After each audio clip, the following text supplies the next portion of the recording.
Suppositoria.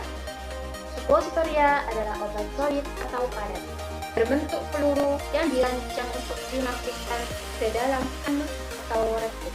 Suppositoria rectal, vagina suppositoria vagina, dan uretra suppositoria uretra.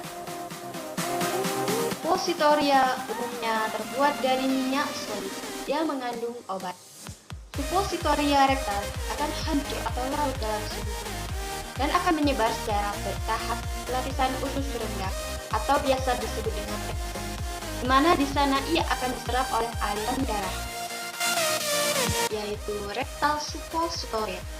Suppositoria ini digunakan dengan cara memasukkan ke dalam rektum atau anus.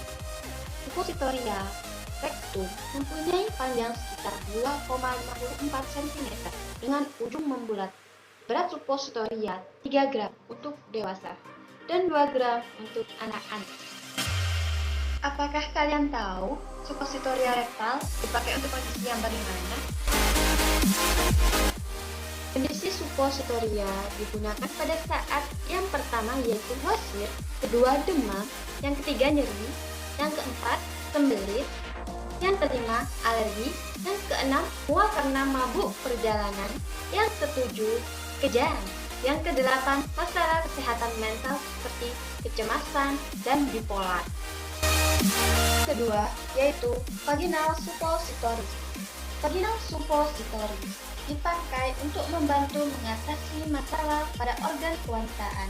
Berbentuk bulat, suppositoria jenis ini digunakan untuk mengobati infeksi bakteri atau jamur serta vagina kering.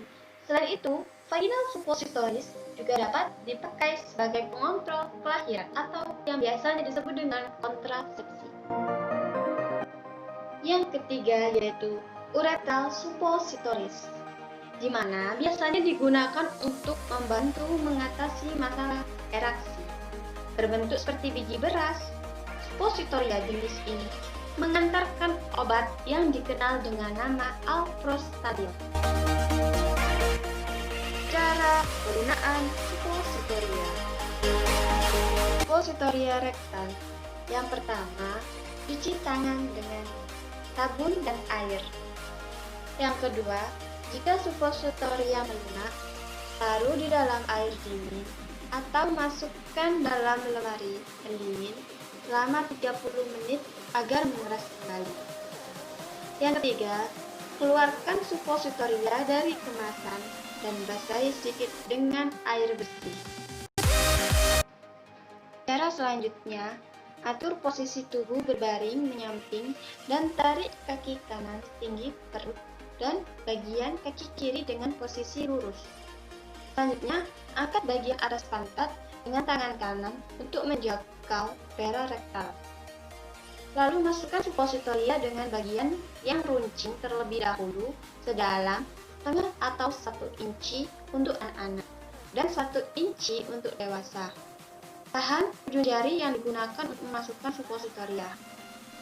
Kemudian, luruskan kaki dengan posisi berbaring miring selama 5 menit agar suppositoria tidak keluar kembali. Yang terakhir, cuci tangan menggunakan sabun dan air untuk membersihkan sisa obat yang menempel. Hal-hal apa aja sih yang harus diperhatikan dalam penggunaan suppositoria? Yang pertama, diaplikasikan setelah buang air besar kecuali dinyatakan lain. Yang kedua, hindari BAB setelah penggunaan suppositoria atau minimal 1 jam setelah menggunakan suppositoria. Yang ketiga, simpan pada suhu dingin agar tidak meleleh. Yang keempat, hati-hati saat membuka kemasan suppositoria. Jangan sampai patah, karena 1 suppositoria adalah 1 dosis obat. Jika patah, maka dosis obat akan berkurang. Bagaimana sih cara penyimpanan sediaan suppositoria dengan benar? Pertama, jangan simpan pada suhu ruangan karena dapat melelehkan sediaan suppositoria. Kemudian, simpan suppositoria di tempat yang sejuk dan terlindungi dari sinar matahari. Lemari es, tidak di freezer. Kemudian simpan di tempat yang jauh dari jangkauan anak-anak. Ada beberapa kondisi yang mengharuskan untuk menggunakan obat dengan cara supositorium. Pertama, muntah ketika minum obat. Yang kedua, kesulitan untuk menelan obat. Yang ketiga, mengalami kejang dan tidak dapat minum obat melalui mulut. Yang keempat, obat memiliki rasa yang tidak enak atau terlalu pahit untuk diminum secara langsung. Yang kelima, obat mudah rusak saat berada di usus dan membuat pengobatan kurang maksimal. Yang keenam, mengalami penyumbatan dalam tubuh sehingga obat tidak dapat bergerak lewat sistem pencernaan. Apa sih keuntungan sedia supositoria? Yang pertama, dapat menghindari terjadinya iritasi lambung. Yang kedua, menghindari kerusakan obat oleh enzim pencernaan dan asam lambung. Yang ketiga, obat langsung masuk ke pembuluh darah sehingga bekerja lebih cepat dibanding pemberian obat per oral.